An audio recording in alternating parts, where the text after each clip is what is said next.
students, today we revise conditional statements and looping constructs. As we know that statements are the instructions written in the source code given to the computer for executing any task. And we have different types of statements like empty statements, simple statements and compound statements. Empty statements are the simplest statements, or we can say that it is a statement which has nothing. For this we use pass. Pass is a special empty statement in Python that does nothing. Then we have a simple statement. A simple statement in Python comprises a single logical statement. A single statement is known as simple statement. For example, we have written print name. Then we have a compound statement. A compound statement is a group of statements. For example, we have created a for loop. For हमने एक block create किया by using a for loop. Then we have a control statements. Control statements are used to control the flow of execution depending upon the specified condition or logic. There are three types of control statements. First is decision making statements, or we can say them sequence statements. Then we have selection or a decision making statements, then iteration statements, and then jump statements which contain break, continue, pass, etc. So first is sequential statements. Sequential statements in the program are executed in a sequential order or in a linear order, or we can say that one after another. Then we have a selection conditionals or decision making statements. Decision making statements are used to control the flow of execution of a program depending upon the condition. There are three types of decision making statements: if statement, if else statement, and nested if else statement. First is if statement. An if statement is a programming conditional statement, that is, if proved true, perform a function or display information. For example, we have start, flow chart से explain किया है, start किया, if condition is true तो if code वाला statement execute हो जाएगा, otherwise you come out of the block. If statement का syntax है, syntax if condition statements else if statement. अगर हमारा कंडीशन ट्रू है तो वो फॉलोइंग स्टेटमेंट्स एग्जीक्यूट हो जाएंगे. For example, we have taken a noof book equals to 2. If noof हमने नूफ बुक नाम का एक वेरिएबल लिया है, उसमें वैल्यू 2 डाला है, इनिशियलाइज किया है.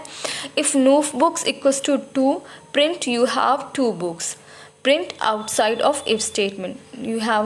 If you have 2 books. Note: to indicate a block of code in Python, you must indent each line of the block by the same amount.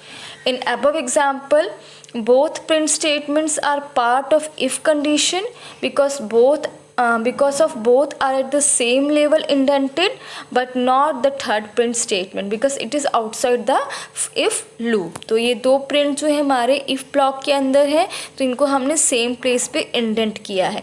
Third वाला प्रिंट स्टेटमेंट हमारा ऊपर के 2 प्रिंट स्टेटमेंट्स के साथ नहीं, it is out of if statement, तो इसको हमने नूफ बुक के नीचे इंडेंट किया है. So while writing programs, you must care about the indentation of each line.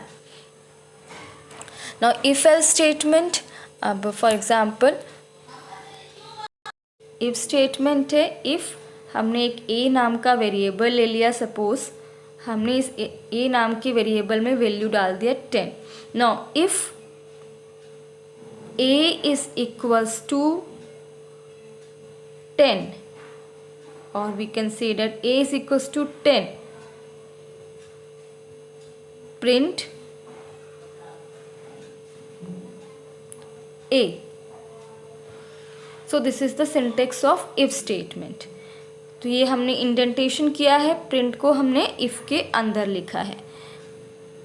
Next हमने इसे एक प्रिंट हमने यहाँ पे बाहर ले लिया,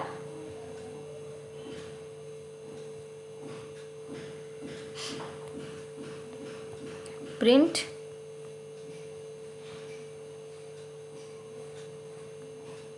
नन। रन कराया हमने, प्रोग्राम फिनिश। इनवैलिड सिंटेक्स से हमारा दिखा रहा है वो कहीं पे।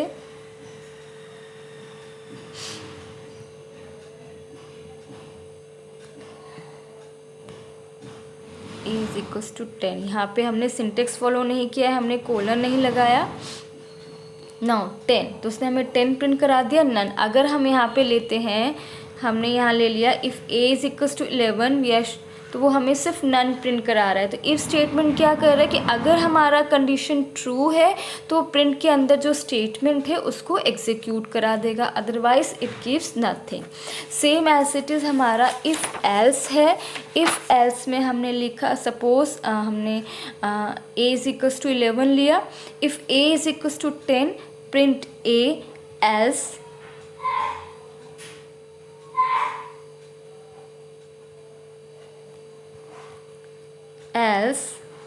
print none।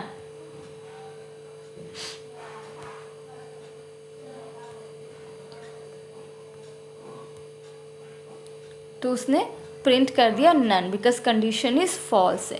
तो डिसीज अगर हम यहाँ पे लेते हैं A is equals to 10 then we are printing, तो वो हमें प्रिंट करा रहा है 10। इट मीन्स क्या है कि अगर हमारी कंडीशन ट्रू है तो प्रिंट ए वाला स्टेटमेंट एग्जीक्यूट हो जाए, एल्स हमारा जो सेकंड स्टेटमेंट है वो एग्जीक्यूट हो जाए। ऐसे ही सपोज हमने एक और क्वेश्चन करते हैं। सपोज हम यहाँ पे वी आर टेकिंग, जैसे सपोज हमने लिया grade equals to input enter grades.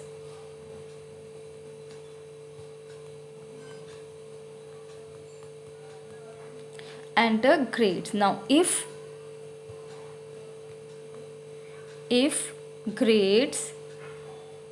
grade equals to A,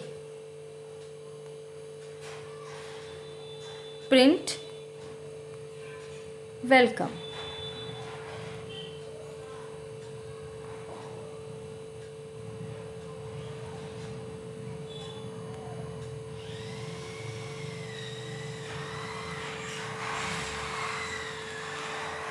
हाँ, we always take care of the indentation. जो इस ब्लॉक के अंदर है तो हमें इंडेंटेशन का ध्यान रखना होगा, अदरवाइज वो क्या करेगा, एरर शो कर देगा। एल्स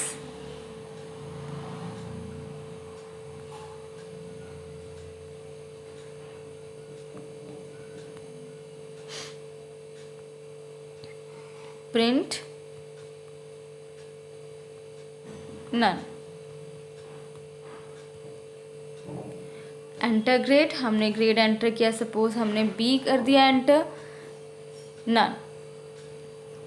अगेन अगर हम इसे रन कराते हैं, हमने यहाँ पे प्रिंट किया ए,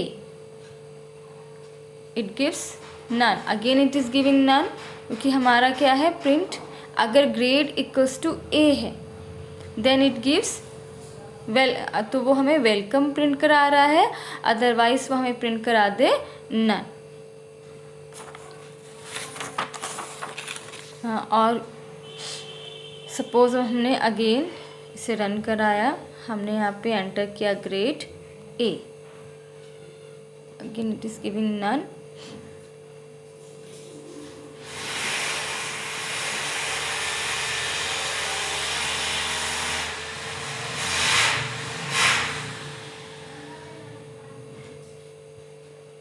वेलकम, तो उसने हमें वेलकम प्रिंट करा दिया। ठीक है, ऐसे ही आप, ये हमारा इफ एल्स का एग्जाम्पल हो गया। if else statements execute same code if the test expression is true, otherwise next condition वो execute कर देता है। उसके बाद if else statement, if else का syntax है if condition is true then statement, otherwise else वाला statement execute हो जाएगा। ऐसे नेस्टेड इफ एल्स स्टेटमेंट है. Nested if else statement allow you to check for multiple test expressions and execute different codes for more than 2 condition. तो nested if में क्या होता है कि नेस्टेड मीन्स कि nested if means if allow you to check for multiple test expressions. अब nested means if के अंदर if, तो हम एक साथ multiple if conditions को टेस्ट कर रहे हैं, तो उसके लिए हम यूज़ करते हैं nested ifs. और we use ELIF. अगर हम multiple conditions दे रहे हो तो ELIF यूज़ करते हैं. if के साथ ELIF, उसका एग्जाम्पल भी बताते हैं.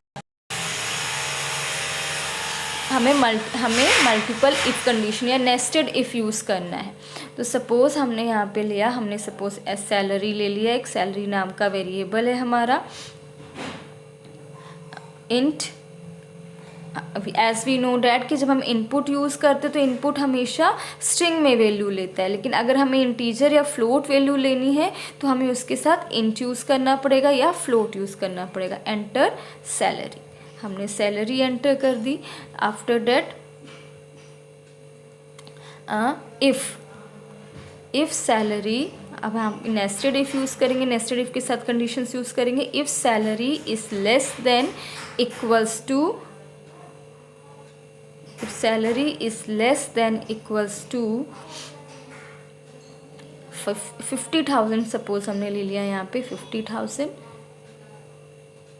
कोलन, टैक्स हो जाए हमारा tax equals to 0.5 into salary.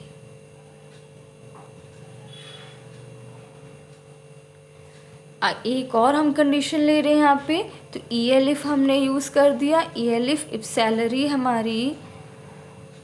Salary हमारी जो है वो लेस देन इक्वल्स टू 60,000 ले ली हमने. सपोज 60,000 हो गई हमारी सैलरी. तो उस केस में यहाँ हमारा टैक्स हो गया, tax equals to 0.07 into salary.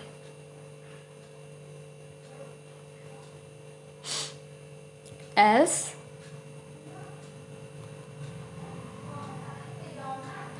हो जाए हमारा tax equals to 0.10 into salary.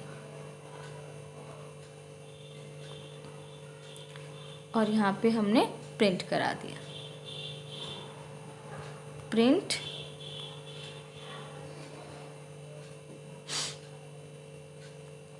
Salary colon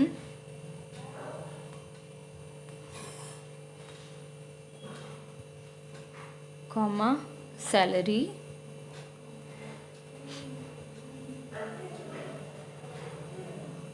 comma से हमने ले लिया टैक्स. हमारा हो गया अब टैक्स ले लिया हमने. अब इसे हमने रन कराया तो हमने सपोज सैलरी एंटर की अपनी 50,000, तो हमारे पास सैलरी आ गई 50,000, टैक्स आ गया 25,000. तो in this way we can use ELIF with else. Means ये हमारा क्या हो गया, नेस्टेड इफ़ हो गया. हमने इफ़ के साथ अगर हम मल्टीपल कंडीशंस को टेस्ट करना चाह रहे हैं तो उसके लिए हम यूज़ करते हैं if ELIF. If condition, if अगर कंडीशन ट्रू है तो ये स्टेटमेंट एग्जीक्यूट हो जाए. एल्स ELIF वाली कंडीशन ट्रू है तो ये वाला स्टेटमेंट एग्जीक्यूट हो जाए. एल्स हमारा, अदरवाइज हमारा एल्स वाला स्टेटमेंट एग्जीक्यूट हो जाए. Thank you.